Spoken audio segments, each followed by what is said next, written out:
ఉన్న బంగారాన్ని విడిపించి ఆ రోజు ఆన్లైన్ రేటుకే మేము కొంటాం. Sharma gold company.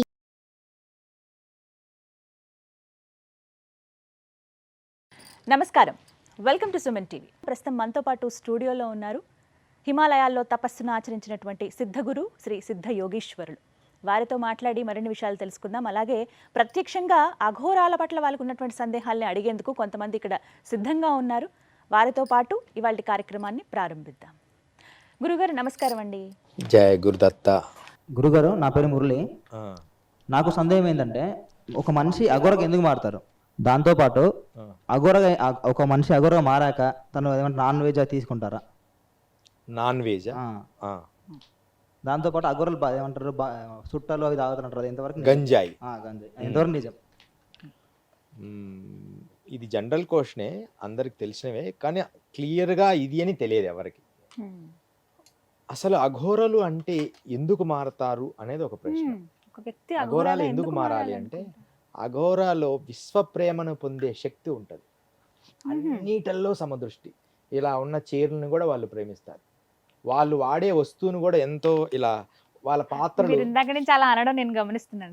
వాళ్ళ పాత్రను కానీ వాళ్ళ వస్తువులను కానీ దాన్ని ప్రేమిస్తారు. దీంట్లో కూడా జీవశక్తి ఉందని నమ్ముతారు. చలనము లేని వాటిని, చలనమునున్న వాటిని జీవశక్తి ప్రేమిస్తారు. ఈ మధ్యకాలం మీరు గమనించారో లేదు, న్యూస్లో కూడా వచ్చింది. ఈ 4 ఏళ్లలో అఘోరగా మారే సాఫ్ట్వేర్ ఎక్కువయ్యారు. యువత వేల మంది, 1600 మంది అఘోరాలు విపరీతంగా అవుతున్నారు. అంటే ముందు మొదటి దీక్ష చేసుకుంటున్నారు. అఘోరాలలో 5 రకాల దీక్షలు ఉంటాయి. ముందు అది తెలుసుకోవాలి. ఒకేసారి అఘోరం అయిపోరు వాళ్ళు. అఘోరంలోకి ముందు స్టార్ట్ అవుతారు. దాంట్లో మొదట గురువు ఏం చేస్తాడంటే ఒక రుద్రాక్ష వేస్తాడు.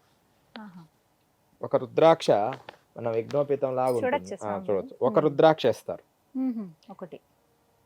అది స్టెప్ అయిపోయిన తర్వాత రెండోది వేస్తారు. మూడో స్టెప్ అయిపోయిన తర్వాత 3 రుద్రాక్షలు వేస్తారు. ఇట్లా అఘోరంలో 5 రకాల విద్య. 5వ స్థాయికి వెళ్తే వాడు పూర్ణ అఘోర అవుతాడు. అప్పుడు వాడికి ఒక పెద్ద చైన్ లాంటివి కొన్ని సీక్రెట్స్ ఉన్నాయి, అవన్నీ వేస్తారు. అఘోరానికి అంటే అప్పుడు దాకా వాడు వివాహము అట్లలో ఉంటూనే ఈ ప్రాక్టీసులు చేయొచ్చు. మొదట 2 అట్లా. పూర్ణ అఘోర అంటే ఒక హోమం చేస్తారు, విరజ అని. ఆ హోమము చేసి, హోమములో ముండకము చేసి, గుండు చేపించి హోమము చేస్తే పూర్తి అఘోరే అవుతారు. కానీ అఘోరంలో వెళ్ళడానికి కారణం ఏమిటంటే ప్రేమ, ఆనందం, ఈశ్వరుని ప్రేమించే శక్తి ఏర్పడుతుంది. అసలు అఘోరాల లక్ష్యం ఏంటంటే ఈశ్వరుణ్ణి ప్రేమించడం, ఈశ్వరుడికి ప్రీతాపమై బతకడం. ఈశ్వరుడే సర్వది, ఆయనే అన్ని. మొట్టమొదటి అఘోరం చెప్పాలంటే అఘోర ఈశ్వరుడే. అఘోర తత్వం ఈశ్వర తత్వం నుంచే పుట్టింది. ఉన్మత్తత శేఖరాయ నమః అని ఒక శ్లోకం ఉంది. మనము అష్టోత్తరం చదివినప్పుడు శివుడిది. ఉన్మత్తత అంటే పిచ్చివాళ్ళకి పిచ్చివాళ్ళలాగా ఉంటాడు ఆయన.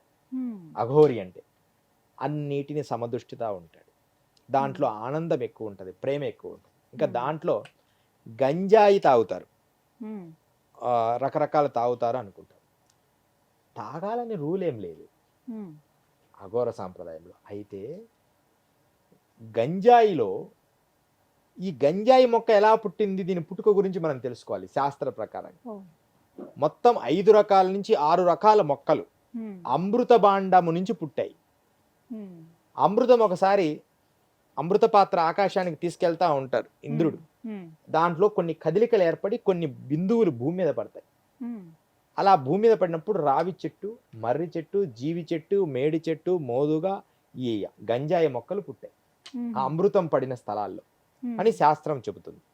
దాంట్లో ఈ అమృతము ఎక్కువగా పడింది, కానీ ఏదైతే పడకూడదో అక్కడ పడడం వల్ల అది గంజాయిగా వచ్చింది. దాన్ని శుద్ధి చేసి తీసుకోవాలి. గంజాయి అంటే ఇప్పుడు గంజాయికి బానిసలు అయిపోతున్నారు కదా, అలా గంజాయి అఘోరాలు తాగరు. రోజుకు 2-3 సార్లు అలా ఒక పద్ధతి, దాన్ని నీళ్ళతో కడిగి శుద్ధి చేసి దాన్ని పిండి ఒక విధానంగా తీసుకుంటారు. అలా అఘోరంలో గంజాయి తీసుకుంటారు. ఇక మాంసభక్షణ గురించి అడిగారు. అసలు బతికున్న దాన్ని వాళ్ళు చంపరు అని మీరు ముందు నిర్ణయం తీసుకోవాలి. చనిపోయిన దాన్నే వాళ్ళు స్వీకరిస్తారు. ఎందుకంటే అది బ్రహ్మ పదార్థమైంది. బ్రతికున్నప్పుడు ప్రాణం, మరణించిన తర్వాత బ్రహ్మ పదార్థం. ఈ 2 కథల గురించి మీకు చెప్పాలి. నన్ను గంజాయి తాగమని ఎంతో మంది అఘోరాలు నన్ను అరిచారు. నువ్వు మాలో మిమ్మల్ని మేము కలుపుకోం, నువ్వు గంజాయి తాగవు అని. అంటే చిన్నవాడిని అప్పుడు. నేను తాగితే భయం ఏంటంటే అందరూ నన్ను భయపెట్టారు ముందు. గంజాయి తాగనే కళ్ళు తిరిగిపోతాయి, గంజాయి తాగనే పడిపోతాం అని బాగా భయపెట్టేటప్పుడు నేను తాగనండి అని. పాపం ఒక నాగసాధు అయితే నన్ను నెట్టారు. అంటే కొట్టడం అంటే ఎడమకాలతో ఊరికట్ట ఇక్కడ నెట్టారు. చిన్నవాడిని కదా, కొద్దిగా నొప్పి తగిలినా ఏడ్చేసాను. బాగా చాలా ఏళ్ళ క్రితం, నాకు ఇప్పుడు ఇది జరిగి 30 ఏళ్ళ క్రితం, అంత చిన్నవాడిని. ఏడ్చాను. ఏడ్చిన తర్వాత మరలా పెద్ద గురువు గారు వచ్చారు. అయితే మొండితనం ఉండేది, విద్య నేర్చుకోవాలి, వీళ్ళల్లో నేను కూడా ఒక సాధకుణ్ణి అనిపించుకోవాలనే తపన ఎక్కువ.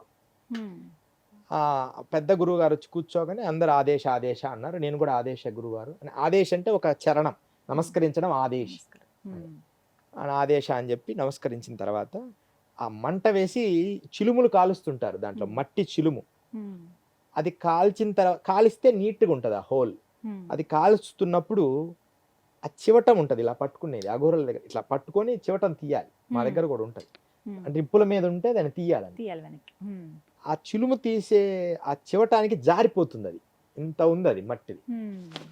ఎంతసేపు ప్రయత్నించారు, ఒక 5 సార్లు. ఎమ్మడే నేను చేయబెట్టిన మంటల్లో ఇలా తీసి పక్కన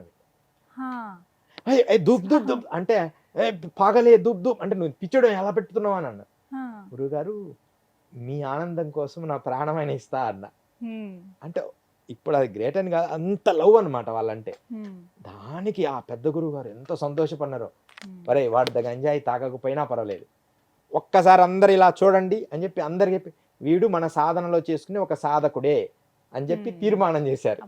అప్పటి నుంచి నన్ను అందరూ గుర్తుపడతారు. అఘోరాలంటే ఖచ్చితంగా తీసుకుంటారు గాంజాయి అనే ఒక మాట అయితే తీసుకుంటారు, తీసుకుంటారు, 100% తీసుకుంటారు, కానీ బానిస కాదు. లేకపోతే లేదు. ఆ మత్తులో ఇప్పుడు ఒక మంచి మత్తు తీసుకొని ఆ మత్తులో ధ్యానం చేస్తే. కానీ ఇదే బుద్ధి దుర్మార్గుడికి కలిగిందనుకో, ఈ చైర్ మీద కూర్చొని ఇంకోటి ఏదో చేస్తే మందు తాగితే బాగుంటుంది అనుకుంటాడు. అంటే వాడు వస్తుని, ప్రాపర్టీని వాడికి అనుకూలంగా మార్చుకుంటాడు. కానీ యోగులు అది ఆత్మ సాధనకు వాడతారు. మత్తు తీసుకుంటారు కానీ ఈశ్వరుని ధ్యానిస్తారు. ఇలా అఘోర సాంప్రదాయాల్లో తప్పు కాదంటారు. అంతే కదా, ఈశ్వర ప్రణితాపమై బతుకుతారు కదా. నేను తప్పు ఒప్పుల గురించి చెప్పడం లేదు. ఏదైనా ఈశ్వర ప్రణితాపమై బ్రతకడము యోగము. అది పూర్తిగా దేనికి బానిస కాకూడదు, ఈశ్వరుడికి తప్ప. అది చాలా గొప్పది. నాతో ట్రావెల్ చేసిన వాళ్ళందరికీ ఇది తెలుస్తుంది. ఈశ్వరుడికి ప్రణితాపమై బతకాలి, ఈశ్వరుడే సర్వశరణాగతుడు. వాళ్ళు ఏమి తీసుకున్నా ఈశ్వర ధ్యానం.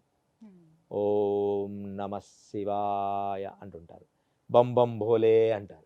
వాడి మనస్సంతా చూడు అది బాగుంది. ఇప్పుడు చూడు మనం కొంచెం ఇప్పుడు యువతగానే కొంచెం అందం కనపడంగానే అది బాగుంది కదా అంటారు. అంటే జనరల్గా అయినా అంటారు. ఒక మంచి వర్షం పడింది అనుకో, చల్ల గాలి వస్తే.